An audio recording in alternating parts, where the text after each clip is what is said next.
Today here on the Faith-Based Security Network channel, we're doing things a little bit differently. What we're going to do is bring you behind the scenes a bit into the membership of the Faith-Based Security Network. And one of the things that our members are able to participate in every single week are Sheepdog Saturday calls. Every Saturday morning, we have some guest, some topic of discussion that we discuss amongst the members on a Zoom call. And this past week, our guest was William Kirk. You may know him from here on YouTube, Washington Gun Law. Yes, that William Kirk. And he was giving us some legal advice surrounding the topic of what is going on with churches and with the immigration status of folks that we've been seeing. Can ICE come into your building and arrest people? What kind of liability is there for churches to participate with the government, not participate with the government? It's kind of an interesting area that we're in, an interesting time that we're in right now. And so what William does is he kind of breaks down the legal background behind that. Again, this was one of the things that we do for our members each and every week. And this week, we're going to let you see just a little bit of that as well. So enjoy this. This is recorded on Zoom, and so just be prepared for that. But here's William Kirk talking to our Faith-Based Security Network members last Saturday about the legal concerns surrounding churches and immigration. We hope you enjoy. Thank you, Bill Kirk, for being with us today. We are really looking forward to this. And for those of you who are watching this video later, my phone and emails and text and messages of all kinds started blowing up about 2 weeks ago. And it was based upon these executive orders that have been pushed through, and one in particular. And I'm sure most of you read the announcement that went out. There's still an executive order being advertised, if that's the right word, on social media on the dhs.gov website, where the acting director said, yes, it's no longer safe for you to hide in a church or in a school. And you can imagine what kinds of alarm bells that sent through a number of churches, a number of schools. I understand it. And there's a whole lot of people out there blogging and talking and commenting on this. And I just wanted to go to somebody that I trust to interpret the law. I've often told folks, don't be a Google expert. Don't, when it comes to law, seek out somebody who really understands law. And Bill Kirk, the times I've shared with you on the stage, one thing is obvious: you understand the law. And so I called Bill, and he too had his phone blowing up about this issue. And with that, I'm just going to introduce you all to Bill Kirk, who is an attorney in Washington State. And I want to say this: he's a Washington State attorney with a nationwide footprint. He has been all over the U.S. speaking to multiple different audiences on topics related to what we do as church security, self-defense, gun laws. Now this deal having to do with immigration. So Bill Kirk has been given the Super Attorney Award for 20 times, Bill, is that right? Yeah, a couple more than that, but yeah, Okay. It's been a good run. That's an award given only to the top 1% of attorneys in the state of Washington. And like I said, he's a Washington State attorney, but he's got a nationwide footprint. Bill, we so appreciate you being on here today. Just take off and show us what you got. All right. Well, thank you very much for having me, everyone. And thank you for everything that you do. If you want to watch the PowerPoint contemporaneous, you might want to go up to the view button and just click on speaker, and you'll get a full screen view of what we're doing here. It's a very short PowerPoint. I want to begin by a couple of caveats here. I am not here today to advocate for any type of immigration policy. I am not here today to criticize any particular immigration policy. I think many of us have very strong feelings one way or the other, and that's fine. We're entitled to our feelings. We're not going to get into all of that today. Instead, what we're going to do is we're going to focus on what does the law say, and what does it mean to you and your parishes and your parishioners? I think that's the most important thing.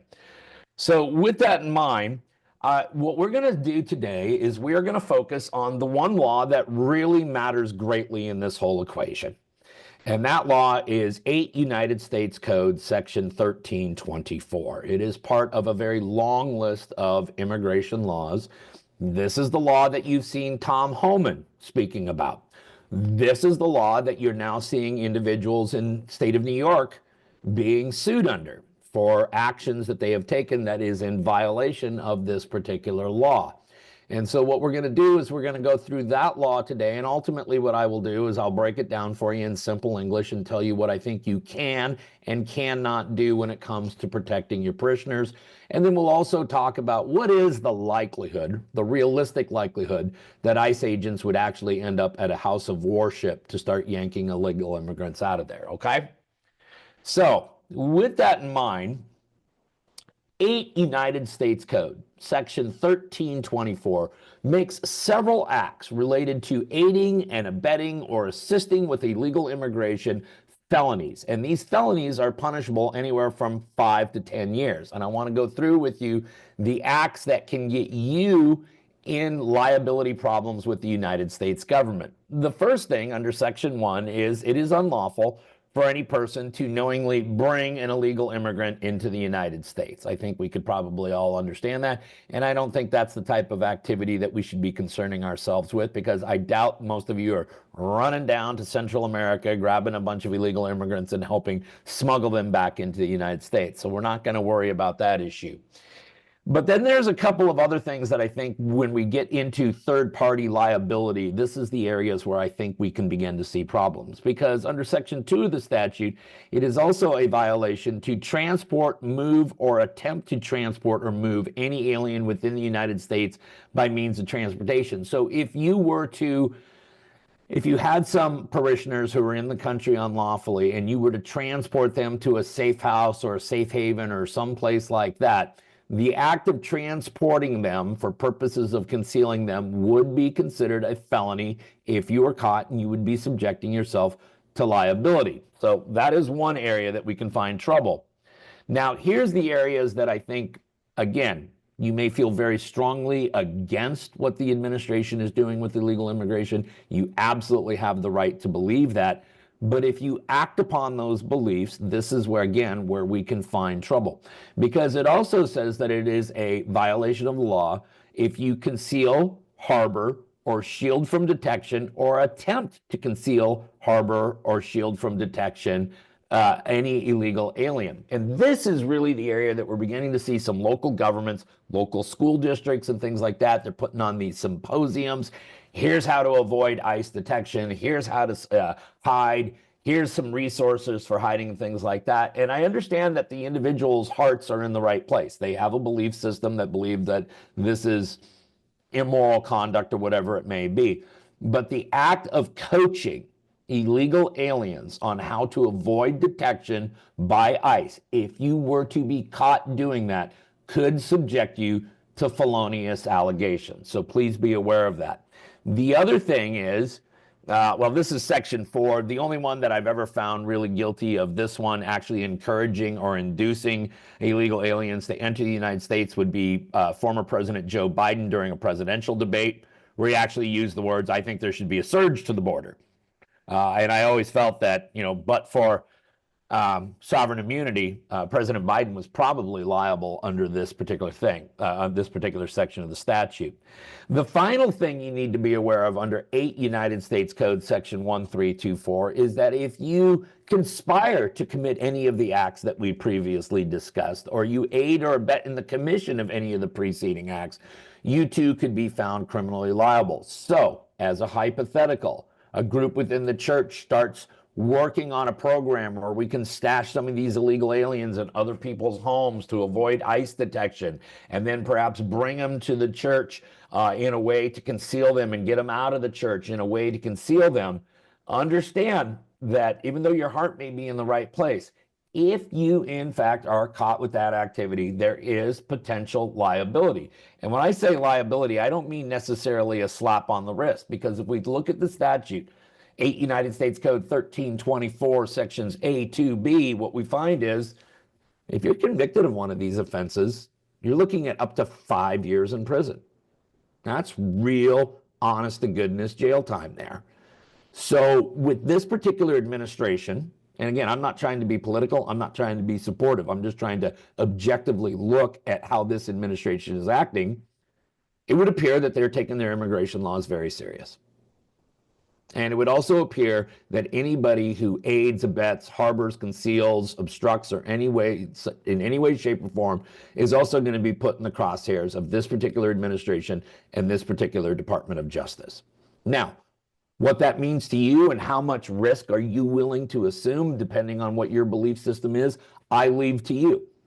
I'm going to do today with you folks what I do with my channel on YouTube all the time, which is I'm not going to tell you all how to think. I'm just going to give you all the stuff to think about, okay?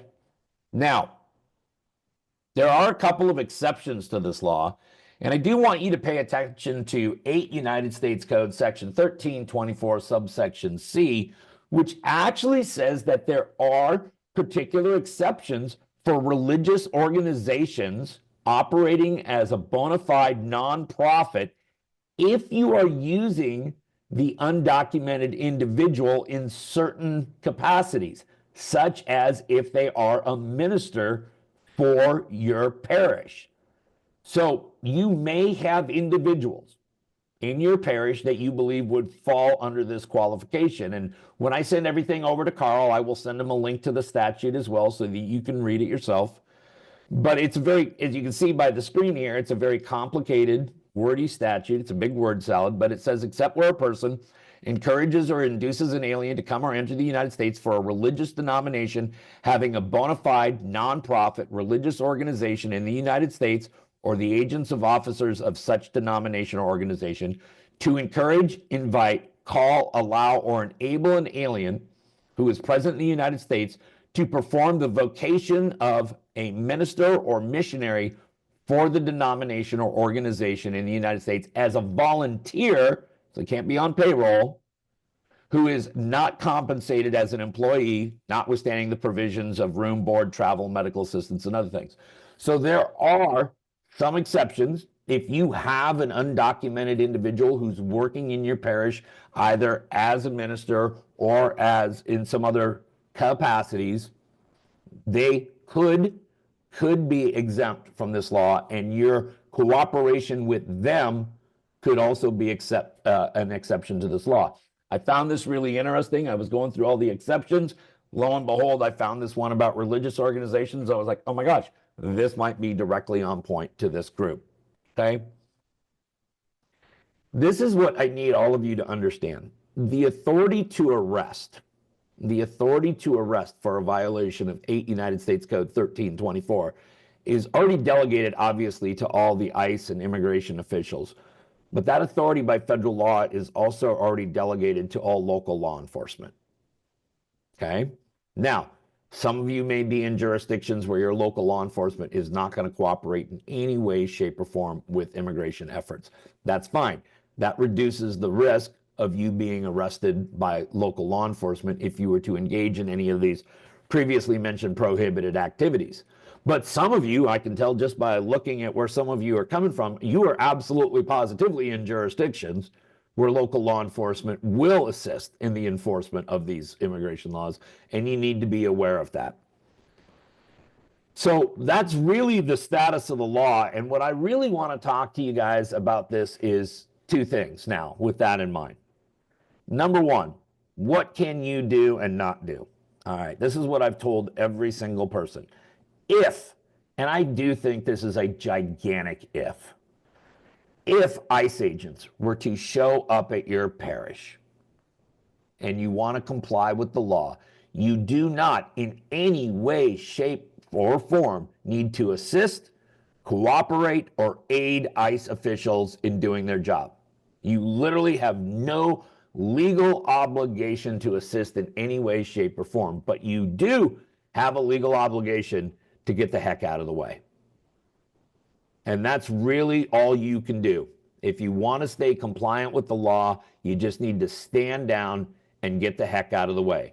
Any effort to conceal, hinder, delay, obstruct, hide, any other verb you can come up with, anything that could be perceived as assisting illegal immigrants in avoiding deportation can land you on a felony hook. And it is my professional opinion that with this particular administration, the likelihood of being prosecuted is much greater. Okay? That's really my legal advice. My legal advice is simple as just get out of the way. Okay? Now, let's take a step back and talk about how realistic is it? I know that there's this order out of DHS. I know there's this executive order, but having run political campaigns and worked with politicians for many years, one of the things that all candidates and politicians need to focus on is the optics. Okay? And right now, I think that there is very strong support for what this administration is doing for a couple of reasons. It's who they're deporting and where they're picking them up from.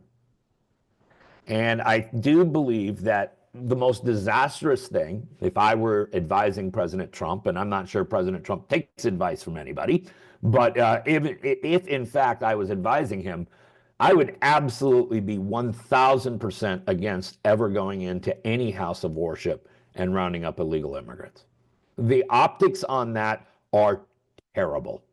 Absolutely terrible. And the truth is if the president and his administration is being honest that the worst is first, which is kind of their motto. We're going to go out and we're going to get the Trenderawagwa and we're going to get some of these other gang members. And I personally, just to give a personal, I have no problem with these types of people being kicked out of our country.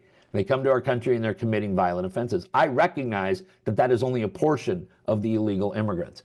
The type of immigrants that you're likely having attend church service every Sunday or whatever day of the week you're holding it, probably not the worst that need to go first. And so I do believe that not only from a logistical standpoint, but from a political standpoint, from an image management standpoint, the worst thing that this administration could do would be going out and start rounding up immigrants from either houses of worship or schools. And I don't know if that's going to happen. So I think the risk, the likelihood of this occurring at any one of your house of worships is pretty remote, certainly as the administration is acting right now. Could that change? It absolutely could change, because we know the political winds change significantly. But my advice is to simply avoid being involved in this issue. And if by chance deportation efforts are taking place on your property, as a lawyer, my advice would be just get out of the way. Understand if any of your other parishioners decide to engage in obstructing, delaying, hindering, or anything like that, they too could be subjecting themselves to criminal liability. Whether you want to coach them on that, whether you want to communicate that to them, I leave to you, because you understand how best to handle your parishioners and the makeup and where they're coming from. But really, in a nutshell, that is exactly what your rights and obligations are under 8 United States Code Section 1324.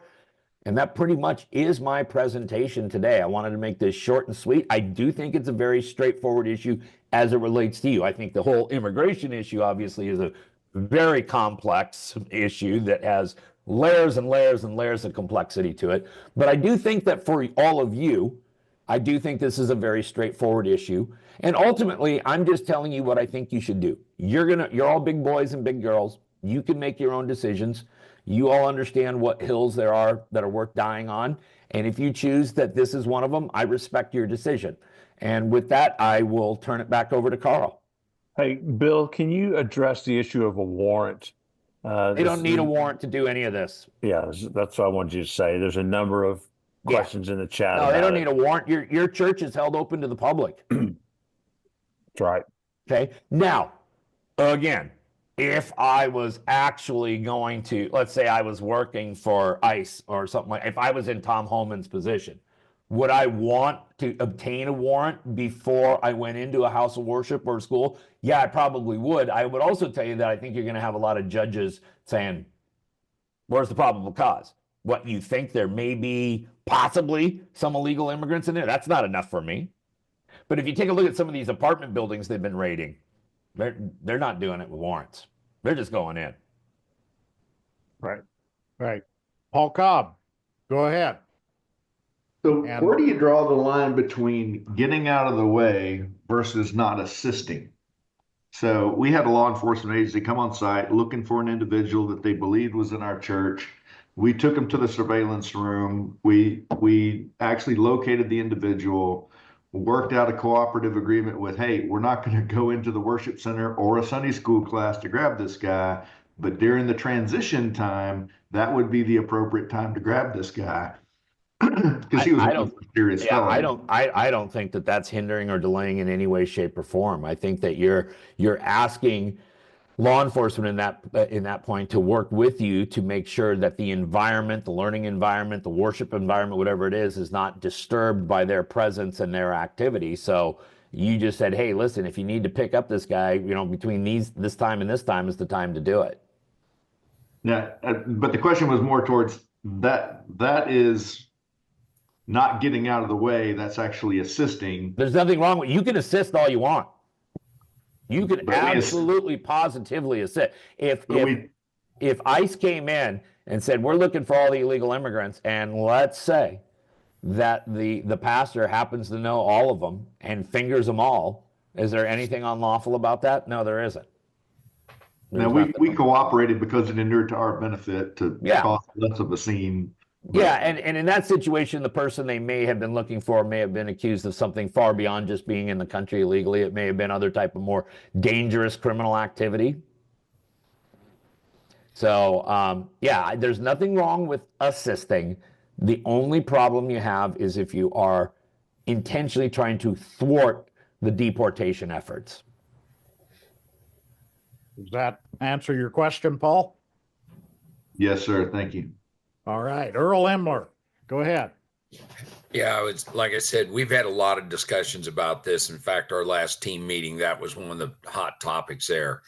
And one of the things that a couple of the members of my team were a little concerned about was they were worried about if ICE would show up. And again, it was what they should do. And what our comment to them was, myself and one of the other folks that are current and have background in law enforcement and enforcement things, was just what you said, step out of the way. I wanted to make sure that they were aware, though, that it was a very unlikely circumstance that would happen. And more than likely, if we ended up with something like that, it may be something where somebody had just run from some other place into our church, one of our campuses, and that fell under what we call hot pursuit. And It is hot pursuit. Guys, what you're going to do is you're going to step back. You're just going to make sure that everybody else is safe, and you're going to let them tend to business.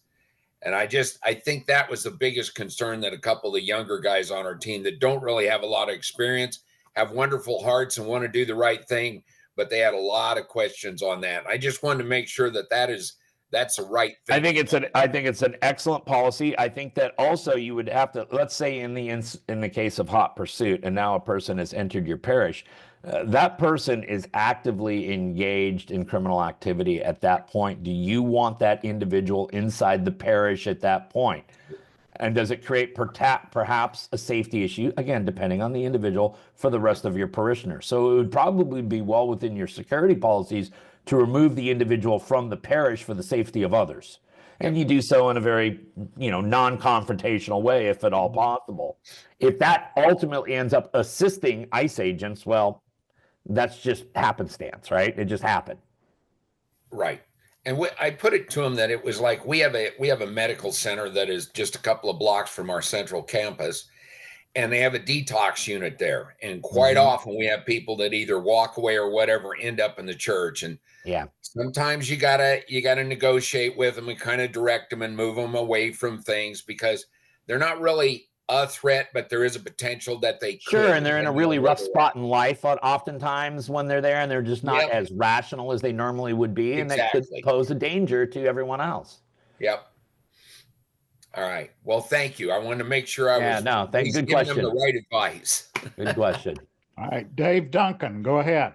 Hey, good morning, William. Thank you for putting on this presentation this morning. Thank you. One thing you stated and you indicated was that there is an exemption for non-paid ministry staff. Is that correct?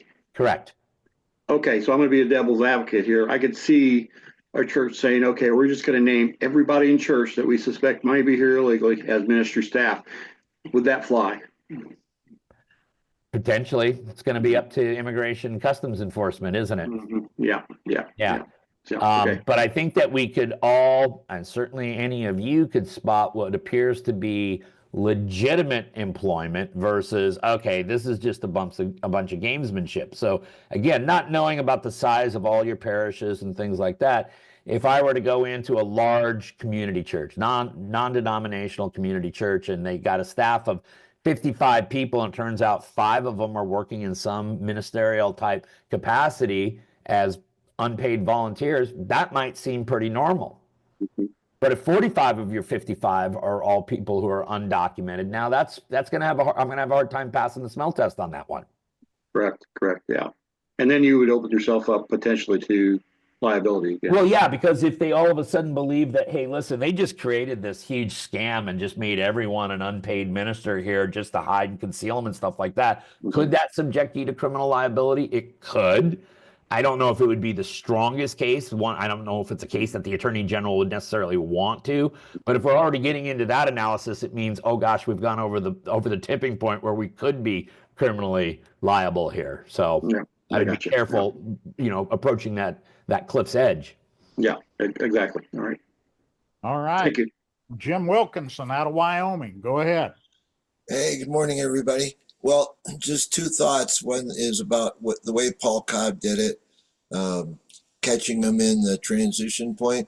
Seems to me if the guy was a really bad, or the person, individual, whatever, really bad actor that they're trying to pick up, it seemed to minimize the possibility of them like taking that room hostage or whatever to try to evade or negotiate something out. And the other thing is, we are scripturally commanded, just as a reminder, to be in submission to our authorities, whether we agree with them or not. But pray for them. Good points. Good point, Jim. Good point. Mike Harville, Detroit. Yeah, I wanted to follow up on Dave Duncan's question regarding that portion of law. It states in there that if they've been a minister associated with the denomination for at least a year, are they saying, let's say they were in Mexico and they were a Catholic associated with the Catholic Church in Mexico, now they come here and they've only been here for 2 months, but they're in the Catholic Church, does that qualify? Or do they have to have been in that particular church for a year? So I don't know what the interpretation on that is. And because there was no definitions in the section of the statute, because I looked for definitional sections on that, there was no definition. Unfortunately, that is a question that would be left to the argument of lawyers and the determination of a judge. I think that you would have a pretty solid argument. This person has worked as a Catholic missionary for a number of years around the world and has been associated with our church for the last few months.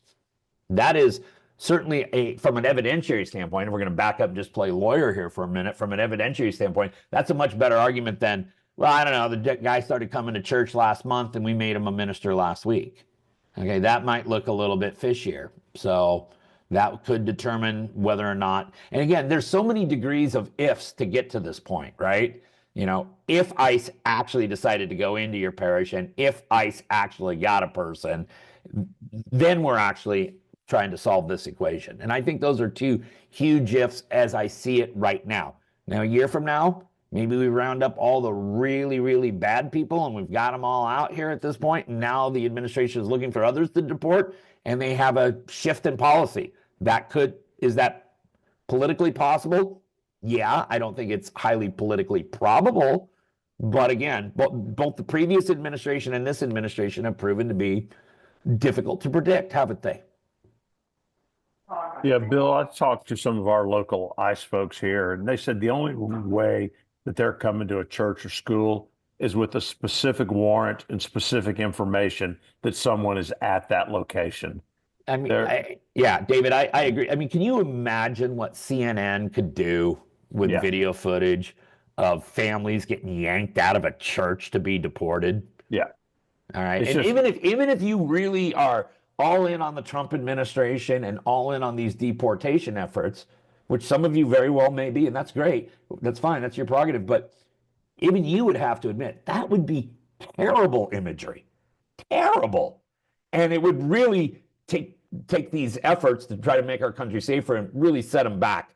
It would be disastrous, I think, to the policy to do that. Same with schools. Can you imagine video? Can you imagine CNN, Anderson Cooper running a bunch of videos of kids getting yanked out of schools in handcuffs?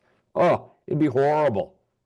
Yet that's the narrative that so many in the media and so many are painting this picture of 4 buses rolling up to your church. One of them's empty, or 2 of them. The other 2 are filled with SWAT type guys. Right. And they're going to go in and they're going to round up all the, enough to fill these other 2 buses. And man, you're so right, David and Bill, that it's optics. You can't imagine how damaging that would be. Yeah, it's just not going to happen. They're going to, at least right now. I think you're right, Bill. Down the road, who knows? Once they feel like they've hit some kind of level of getting the bad guys, but the ones that they're going to come after right now, they're going to have specific intel and a warrant in hand to go after somebody. And usually a judgment and sentence for a conviction already that the person, and it's not just like for shoplifting. These are typically violent crimes, victimizing crimes, sex offenses, things such as that. That is clearly what they are rounding up at the current time. And again, I just have a hard time believing that those types of people are spending Sundays at your parish. Yeah. Rich Moberly out of Oklahoma. Go ahead. Well, knock on wood, we don't have much of a problem here yet. But Bill, I have two questions or comments. Are there any examples of what the mainstream media is proclaiming, as Carl said, of SWAT teams going into a church? The second comment is the only thing I've read is an illegal alien with an ankle bracelet was text that he needed to step out of the church so they could, so someone could talk to him, and to stop to make sure there wasn't a scene. He got up, left the service, met with the ICE agents outside, and they took him into custody because he was an illegal alien. Well, let's start with that second one first, because you said he had an ankle monitor, right? Yes. Okay, so he was more than just an illegal alien, wasn't he? He was an illegal alien who'd been accused of a serious crime, which is why he had an ankle monitor on. Yeah. Okay. So what I'm saying is the ICE people, they knew that. They sent the message to him, and he stepped out of the church. So both sides wanted to avoid a confrontation type situation. So, but that's the only one I've read. I haven't. Well, and there again, yeah, and that's news to me. Except that what you're demonstrating there is that ICE agents did not want to go in and interrupt the process that was going on during the service. Okay, and the first question you asked is, do you have any instances of them going in and raiding churches? Well, let me ask you this: have you seen the video of anything like that occurring on the media? Because you know darn good and well, if it happened, the CNNs and the MSNBCs of the world, CBS's, NBC's, all that, they would be running that clip over and over and over. So the fact that you haven't seen it means that it hasn't happened. Yeah, and in that case that Rich is talking about, the particular media that put it out under a headline and with selected clips to make it look like that was what had happened. I mean, right. As media can do, they get very creative. and they wanted to make it look like that ICE had showed up and gone into the church. And we're going to see more of that. But you're right. When you ask to see a whole video of SWAT type operators from ICE pouring into a church and rounding up lots of people, if that video existed, it would be the end of anything. Oh yeah, it would have been on the cover of Time and Newsweek and the New York Times and the whole bit. It would have been there. Administration from now on. And honestly, you know, just to give you a little, do I support the Trump administration in some things? I totally do. Do I support him in all things? Not necessarily. Yeah. Would I go berserk if I heard they were going into churches? Yeah, I would flip out about that. Yeah. It's just not the way we should be governing ourselves as a country. Do I think there's an immigration problem in this country? I personally do. Do I think it needs to be solved? Yeah. Do I think raiding churches and schools is a way to solve it? Not at all. Yep. Yep. So anybody else? I know somebody else had a question a while ago, and before I could get to you, John Riley has his hand up. John Riley. Yeah, go ahead, John.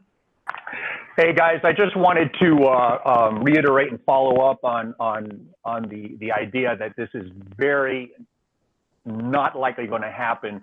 There is precedence of talking about bad optics. In 2000, was it Elian Gonzalez? ICE agents raided, I think, his mom's home in Miami. Very famous picture of an ICE agent in full battle rattle gear.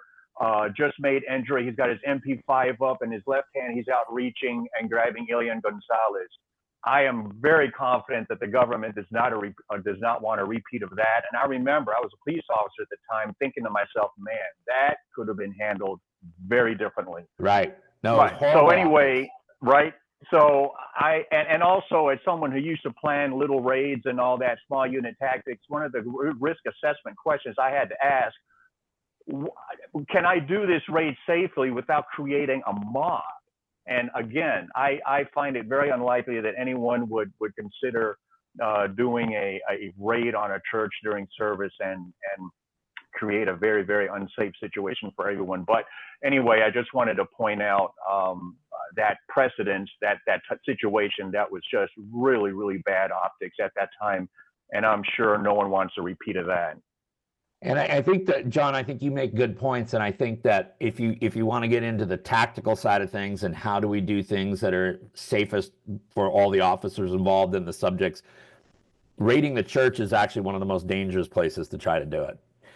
If you waited in the parking lot because you knew they were coming, that's a much safer place to do it. If you parked outside their home because you know they go to church every Sunday at 9 a.m., so you parked outside their home at about 8:30 at the end of the driveway, that's a really good place to do it too.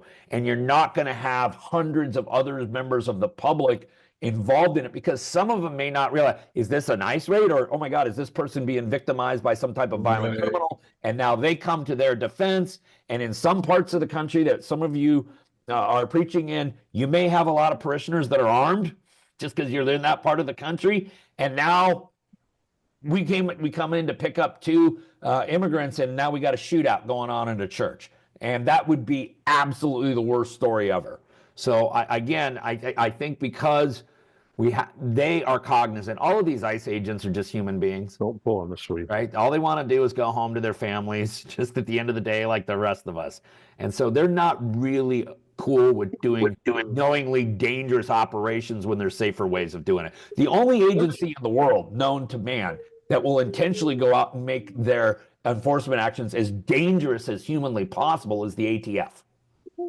Okay, the ATF will do it that way. In fact, they don't ever do it anyway other than that. Fortunately, they're a standalone agency when it comes to that because most law enforcement agencies actually do things with officer safety in mind. Sean Hoyle, good to see you out of Ohio. Been a while, brother. Yeah, hey, I had a question early on. I think you've already answered it, though. The answer is no, but would ICE have the right to pat down and disarm safety team members or anybody in the church when they're there? No. Yeah, I didn't think so. No. Epic beard, by the way, too, Sean. Like it. Thanks, man. Yeah. All right. Now, I have been able to capture all the people who electronically raised their hands. if there's somebody out there like me who doesn't know how to electronically raise their hand, just unmute yourself and get our attention. And you've got an opportunity now to ask Bill any question you want about this issue. While we're waiting on you to interrupt us, we've got Dan Lanot. And Dan, go ahead with your question. Yeah, this is slightly off subject, but there was a news article a few days ago where AOC, the congresswoman from New York, is advising illegals how to stay away. What kind of, are we looking at liability for her? We're looking at criminal charges for her. And I honestly believe that this attorney general is going to do it. Oh, bummer. Carl? That statement just gave me chills. Yeah. Carl? Yeah, go ahead, Denny. Yes, that sounded like Denny. Yes, Carl, like you, I can't figure out how to put my hand up, but I do have a question. And of course, want to thank our speaker for just extremely helpful presentation. But one of the things is I've looked at some of the executive orders that have come out from the administration in this general area.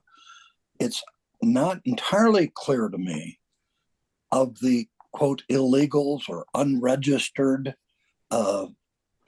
aliens coming into the country.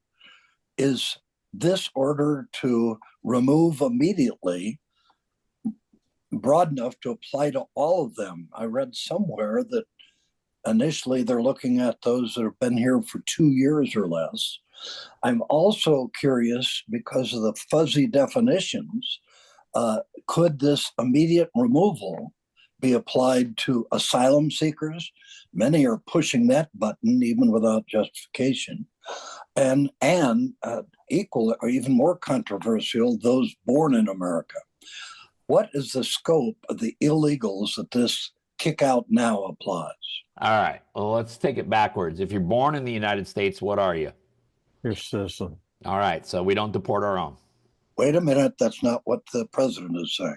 No. What the president is doing is making an effort to do away with birthright citizenship. But that issue is a long, long way from resolved. Oh, so that is not covered by the executive orders? No. The executive orders covers every person who is in the country illegally. An asylum seeker, if they have gone through the proper channels to be an asylum seeker, would not be in the country illegally. Okay. What we had in the previous administration was what was called the Remain in Mexico policy. Yes. Where you would remain in Mexico until your asylum your claim was determined. That policy has not, at this point, to the best of my knowledge, been reinstated. So anyone who's here actually seeking asylum and have done it through the proper channels would not be subject to deportation orders. But what happened over the last 4 years, and again, I don't mean to get political, but this is the reality of the situation, is the previous administration let everybody in. They just let everybody in, whether they just wanted to be asylum seeker or not. And all they had to do is say, I'm seeking asylum. They didn't actually make them fill out any of the asylum paperwork. They didn't make them go through the actual asylum process. So there's a lot of people who claim to be asylum seekers, but haven't put forth the paperwork necessary to actually make that petition. Does the executive order cover everybody who is in this country illegally? Yes. Do I believe that this administration is going to deport every single one of them? No, I don't, because I think it's mathematically impossible. So if the previous administration allowed them in, but shouldn't have, are they vulnerable under this departure now order?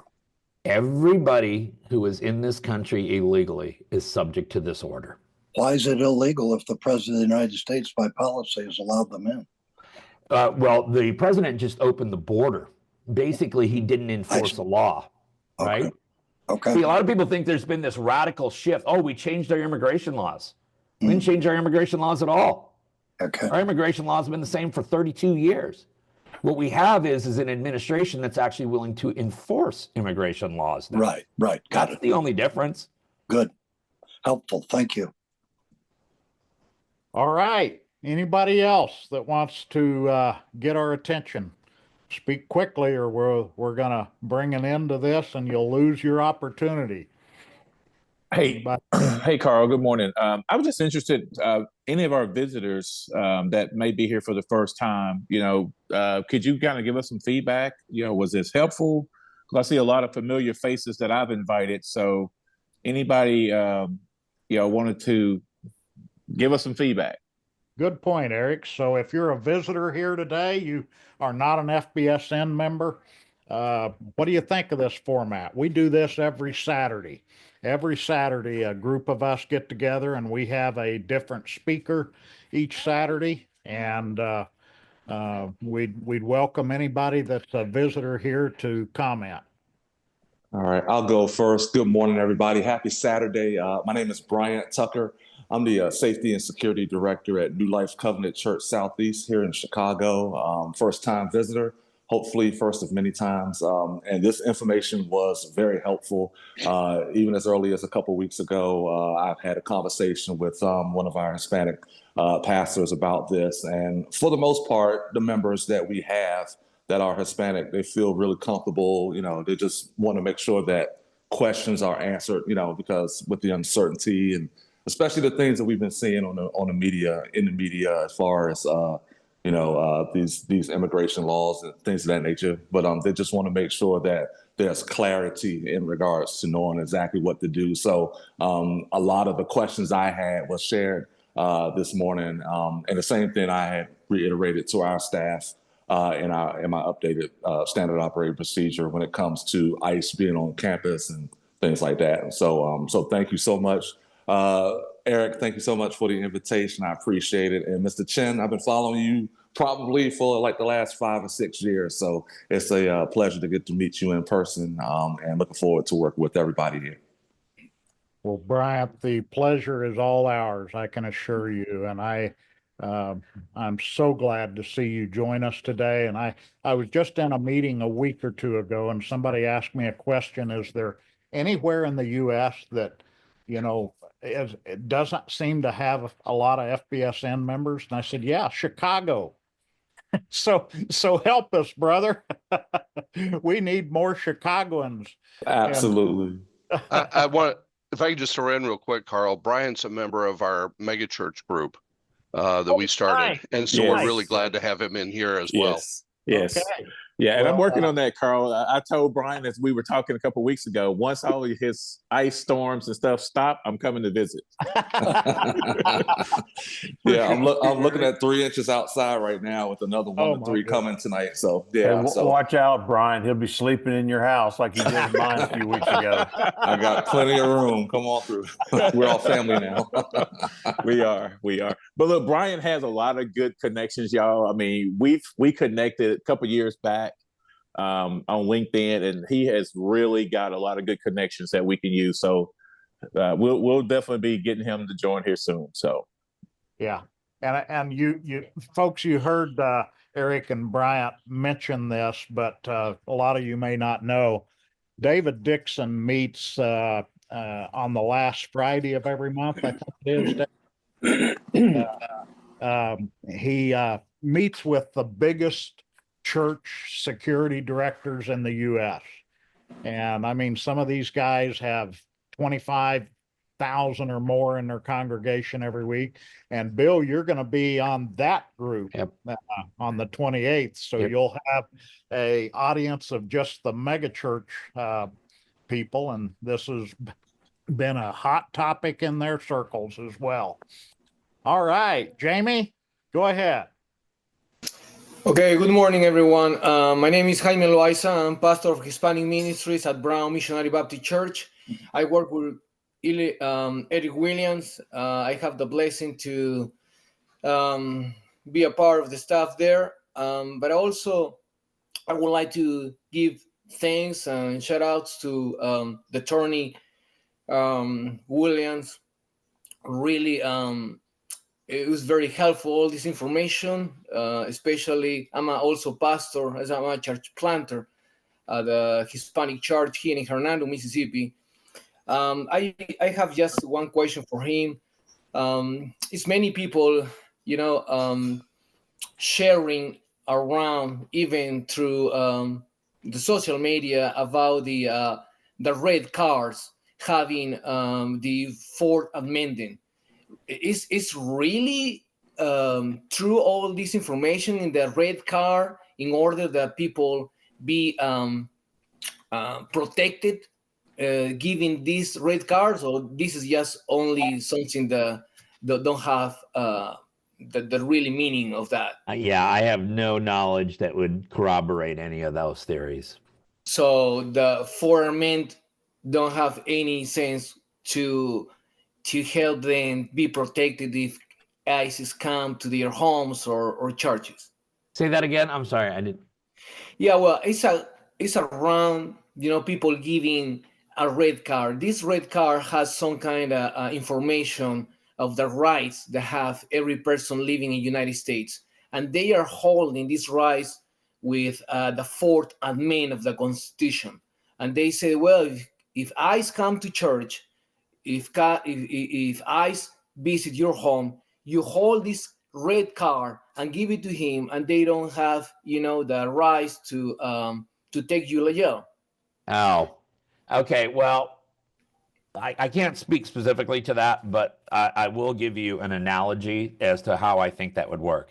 Every now and then you get some new hotshot defense attorney who will do business cards, and they'll print all these demands like, I demand I want to talk to a lawyer right now. I'm not speaking to you. And they will literally tell people, hey, when you get pulled over, just crack your window and slide that out to the officer and don't say anything else.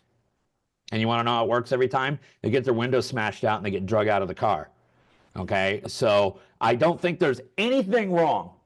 I don't believe you are hindering, delaying, obstructing deportation efforts by informing potential deportees of what their laws and rights are. I don't think there's anything wrong. That's just educating, okay?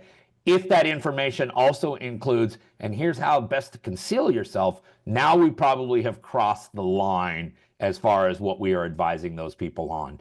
But to think that some magic little red card is just going to come out the door and the ICE agents are like going to be, oh, sorry, okay, you got the red card. Don't you think if that was really effectively working, there would be a lot more about that running around on social media and mainstream media? Thank you so much. I appreciate your Thank you. Thank you for what you do. I'd be very careful with that. Yeah, I agree with you, Bill. Jerry, right down there on the border in Texas, just north of the Rio Grande. Yeah, I don't know if anybody from my church was able to participate. I hope so. But I've reached my destination and I'm going to have to leave. It's got to do with active shooter training. So I'm going to have to say goodbye, but I want to thank William Kirk for this presentation. It was very thorough, very complete, very, I'm trying to think of the right word, not simple, but very concise, very precise. And I really appreciate that. And I'm sure everybody else does too. Thank you for being here, Jerry. I appreciate that. All right. You all take care. God bless you and have a great Sunday. And I'll talk to you later, Carl. Bye-bye. Look forward to being at your church this fall. All right. Anthony Clark. Go ahead, Anthony. Hey, good morning, everybody. I just want to say this is my first Sheepdog Coffee as an FBSN member. So thank you, William, for joining us today and speaking on that. And I just want to say it was a first fantastic, very informative and educational morning. So thank you so much for that. Thank you, Anthony. I appreciate that. Well, I agree. And I think Anthony has spoke well for everybody in here that this has been a great presentation, Bill. And yeah, and if I could just say a couple more words just before I leave, and that's for all the folks that are not FBSN members but are here visiting. I have had the pleasure of working with Carl on multiple occasions. I will get a little personal for a moment. I grew up Catholic, and so I had it shoved down my throat as a kid. So I was raised on a lot of guilt and shame. And I'll be honest with you is that, hey, Ron Miller, if that's a Husky sweatshirt, we're going to have to talk to you about that. But, so I'll be honest with you. I don't really attend church services on Sundays. It's just not my cup of tea.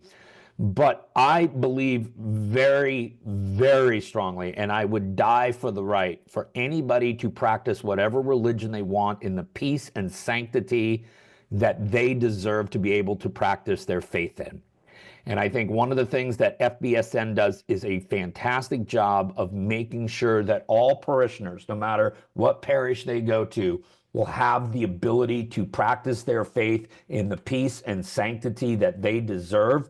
And so if you're not an FBSN member, you really should think about signing up right now. They got an amazing amount of resources. They got an amazing amount of knowledge, and they got some very, very compassionate people who are going to help you make your parishes safer and enhance the experience for your parishioners. And so I just wanted to put in a plug for FBSN also. Wow. Thank you, Bill. I got all that for that $20 bill I had slipped. Thank you so much. I appreciate that. My pleasure. Thank you so much for having me here. Well, you've got a fellow Washingtonian on here. Yeah, but he's a Husky, so I don't know what I'm going to do with Ron yet. Wait. Can you hear me okay? Yeah. Okay, good. I got a new set of headphones, and I wasn't sure if the mic was working. First of all, Bill, my son went to UW, not me. I went to Cal. So if they're a little lower down. Okay, so okay, all right, we'll let it slide then. Second thing is I want to shout out for Bill, for all of you who do not watch, or you should subscribe to Washington Gun Law, which Bill is really on top of a lot of local and national legislation pending issues, particularly here in Washington. And, although I understand it completely, it would break my heart if you moved to Idaho, Bill. I won't change the name of the channel, though. It will always be Washington Gun Law. Yeah. Well, I appreciate the plug, Ron. And if anyone does want to follow us, it's Washington Gun Law on YouTube or at Gun Washington on Twitter. Yeah, it's good stuff and good solid principles and a lot of trends. And those of us who live in one of the local serfdoms in the People's Republic of Washington, they should all join FBSN. I agree. Well, everyone, thank you so much for having me. Carl, in particular, thanks so much for the invite. I look forward to seeing you in a couple of weeks for our next one. We do look forward to that. And if you get a chance, can you type in your link to your... Yeah, I'll put everything down in the description box for you. I'll shut the camera and mic off here, and I'll get all that stuff entered into the chat box. And then, Carl, I'll email you the PowerPoint and all that stuff today for you, okay? Bill, appreciate it so much. Everyone take care. Enjoy the rest of your weekend. And for those of you who aren't FBSN members, time to sign up today. Thanks so much. Take care. Thank you, Bill. Well, I encourage you all to follow Bill once in a while, or often. He really is an authority on self-defense, on gun laws, on constitutional law. And we have been so very honored in having him on here today. So I'll go ahead, and while he's typing in his stuff on the chat line, I'll close us out in prayer today. Father, I thank you for everybody on here, members and guests alike, who have joined with us on this meeting today. And Father, I just ask that you would help all of us to be wise with our words and with our actions, and that you would just enlarge our steps as we try very hard to keep our congregations, our ministries, our schools safe. And just be with us as we go through this weekend, especially, and next week for those who have operations every day of the week. Father, just be with them. And thank you for Bill Kirk and what he's doing for this country. And we ask that you would continue to bless his work as well. In Christ's name, amen. All right. Well, thank you all very much, especially to you guests. We're glad you took a chance on your precious time this morning. I know what it's like to give up an hour of Saturday morning, and we appreciate you so much for being on here today. And with that, I just want to encourage you all to remember to increase your abilities at being ready, willing, and able. That's the three things that it boils down to. And protect those in your congregations.